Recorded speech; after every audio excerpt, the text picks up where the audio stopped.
Welcome back to the Grenadier podcast. Today I talk with Don Roy from Site Architecture.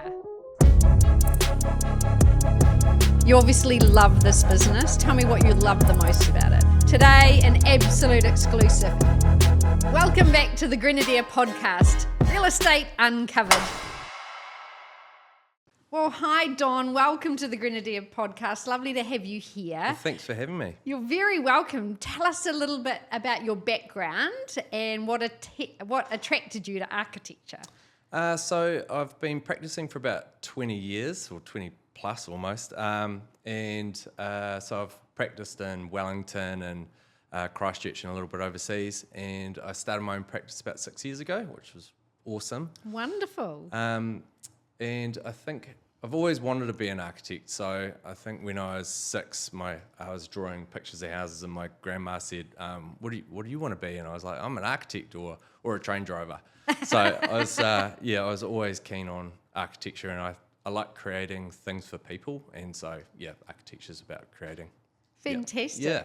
They say that children know by about 7 years of age really what their calling is. Yeah, So that's right. quite interesting. Yeah, That's true for you. Yeah, lucky I went the architecture way, I think. Yeah. Tell me, what are some key trends that you're noticing in contemporary architecture in New Zealand at the moment? So I think for us, we're finding that houses are getting slightly smaller. Right. We used to do sort of over 300 square metre houses quite a lot, and they're starting to get, just towards that medium size. I think families are getting a little bit smaller, and also people want a well-crafted house that they use the spaces a lot more rather than just big houses for the sake of it. And New Zealand has, I think, some of the biggest houses on average in the world. I think we're about third. So It's not because we're hoarders, is it? I think it could be, but I also think that sustainability is starting to really, really kick in, and people care about where the materials come from and what they do to the environment. In terms of when you're designing property for people, how much does the location or the surrounding residences influence how you might design something? Yeah, that's a big one. So even right from the beginning of the design brief with the client, we go to the site with them, or we might even be engaged to help with them with site selection. Right. And so the site context or the neighborhood context is really important. Also sort of like views and privacy, shading.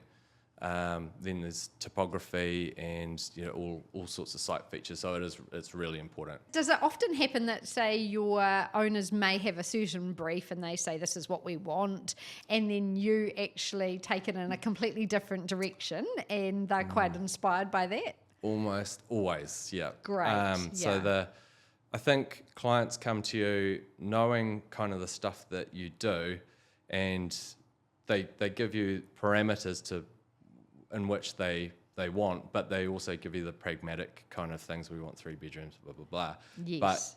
And they've got a preconceived idea, but then when you present something like, whoa, that's not what I thought at all. Sometimes that you go too far, maybe. Right. Not me, it's someone else. So I had one client that said, go wild on this. And so I did, and it was pretty wild, and they said that was too wild.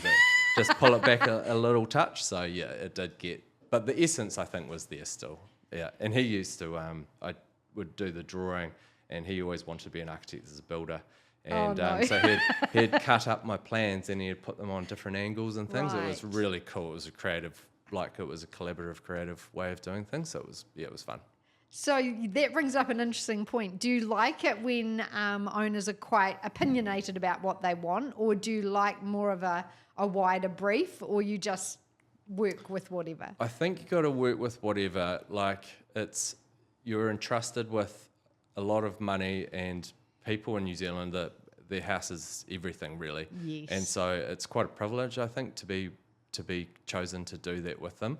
And you've got to be really careful. I'm working with my brother at the moment, and that's probably been the hardest house to design, because I know my brother and my sister-in-law and the kids. And you've also got to feel how the clients, are they confident? do they need leading, all that sort of thing. So Yeah, absolutely. I interviewed Alison Aitken in one of the podcasts earlier and about luxury homes, and her best advice to people was make sure you enlist the help of an architect if you're going to, do a luxury home, because they add so much value. Yeah, absolutely. So that's what we should be doing. A good architect adds value. So a lot of people perceive that we cost a lot of money, but generally that goes with the brief. An architect will get more out of the spaces, so it could be that the house is smaller and you'll get more enjoyment out of it, and you'll get those wow moments. I think that's the key to it, really. Yeah, and I think it's interesting that you say, that we're building smaller homes, because originally we might have thought bigger is better, but actually it's really about design and efficiency and craftsmanship and surprises. Yeah, absolutely. That's all of those things. Yeah, perfect. That's perfectly put. Yeah. Do you have a favourite home in Christchurch, other than your own?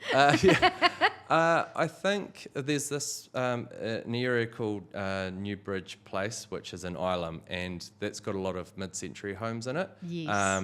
And there's one there, the Henderson House, which it's nice and modest, but its form, you can see exactly how it was put together. So nothing's hidden, so all the beams are exposed, and it's nice and low slung, but then on one side it's relatively vertical, but you can see exactly how it was put together, and all the proportions are nice. It's like really, that's my sort of thing. Yeah, and it's sort of rhythms, I think, is what I like. Yeah, but that doesn't necessarily mean that's what I design, because some of the stuff that we do is a little bit different. How are global trends affecting how you perhaps design? Do you look offshore to see what's happening? Where do you get your inspiration?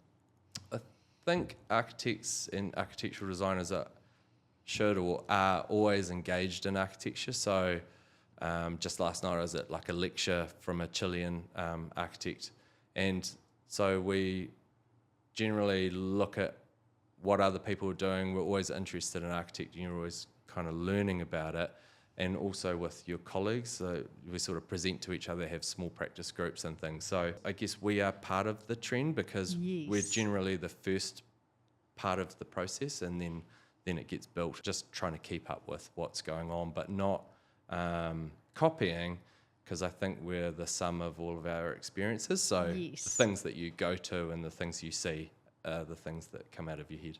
Yeah. Do you think New Zealand architecture, by and large, is world class? How would you see us, or are we still in our infancy? Have we got an identity? It's a tough one.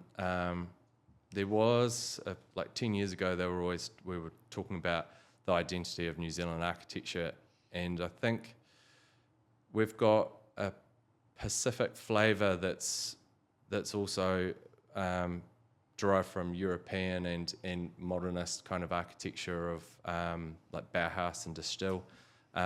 So I think we're kind of a mix, but we take a lot from the topography that we've got and the views that we have, but also, I guess, like Great Britain, you can just order these windows, or you can do whatever you want to do here, in that house, whereas we have to sort of be a little more creative, I think, and a lot of the things that we do here are bespoke because we don't have as much mass production. Are you considering the next step in your career? We're looking for passionate sales consultants to join us at Harcourts Grenadier. We provide the support and resources to ensure you thrive in this exceptionally exciting industry. To find out more, visit careerinrealestate.co.nz. In terms of, we hear a little bit about passive homes now, or solar, or, what do you perceive as, building a healthy home? Like, what are the key elements that you might consider in your design? Yeah, so I think architecture has got some first principles. So siting the house in the correct way for sun, but then like limiting solar gain in the summer months, and connection to the exterior. So I think a lot of the things, the first principles are around the health of the home or the comfort of the home, and then also the comfort of the people. And then you start building in the additional stuff, I guess. So like a passive house is quite a high up, it's quite high to achieve that standard. And then our building code is really low, Yes. quite bad. Yeah. So it depends on budget also. So passive house doesn't necessarily mean it's expensive, but it is quite hard to achieve, and often it may not be the aesthetic that a client would want. Yes. So we do a lot of semi-passive houses that we're working on at the moment. In terms of a client's brief, they might think it's going to be their forever home, but at the end of the day, you're always thinking about resale, or are you? And how do you balance making sure you maximise that resale? Yeah.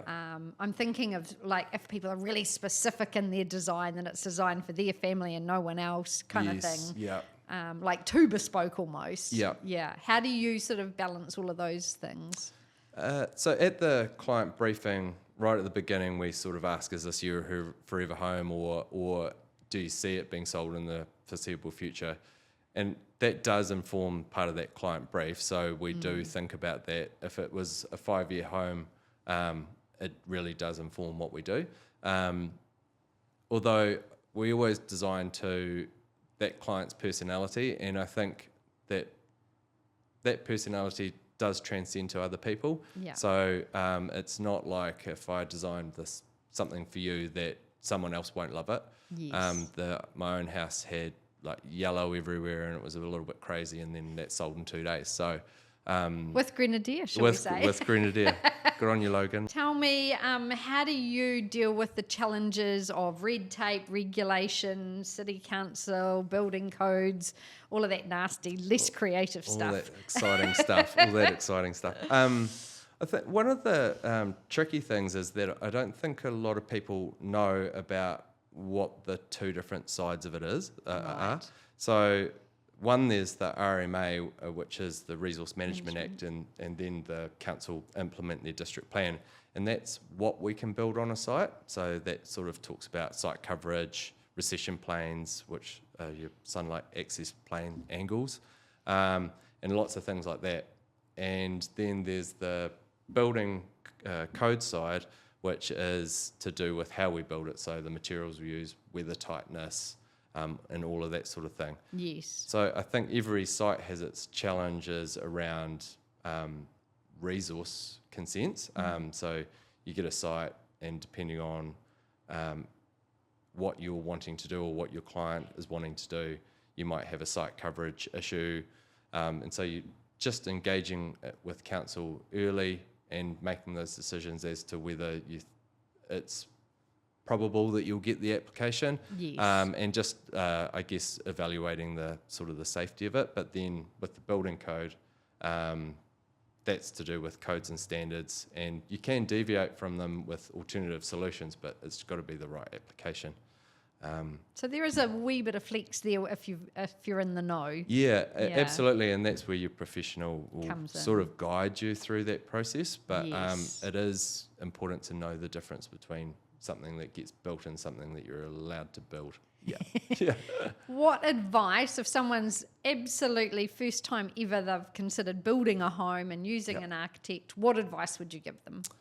So it would be it's two parts. So firstly, I'd start putting together some, like your brief, so putting together words and images of things that you like, and maybe setting your budget. If you don't know how to set a budget, we can help with that. Right, yeah. Yeah, that is always a tricky one because people don't know how much it costs in the first place.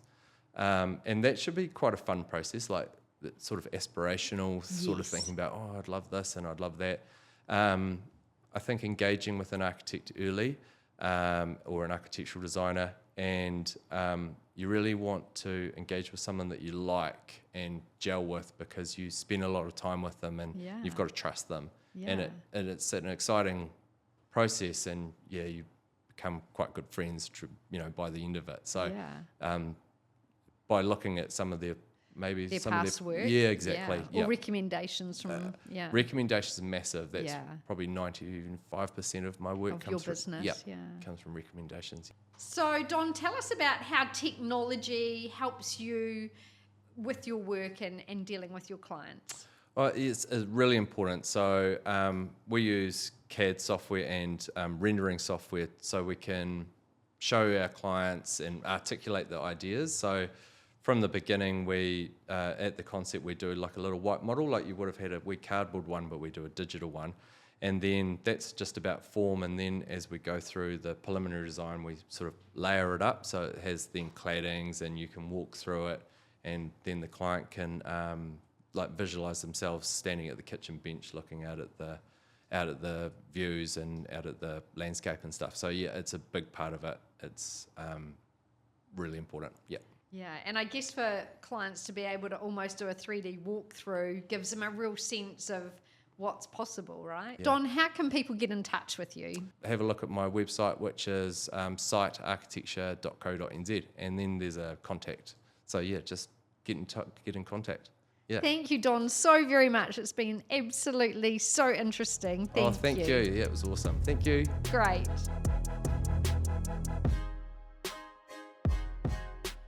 Thank you so much for tuning into the Grenadier podcast. We hope you've enjoyed the show.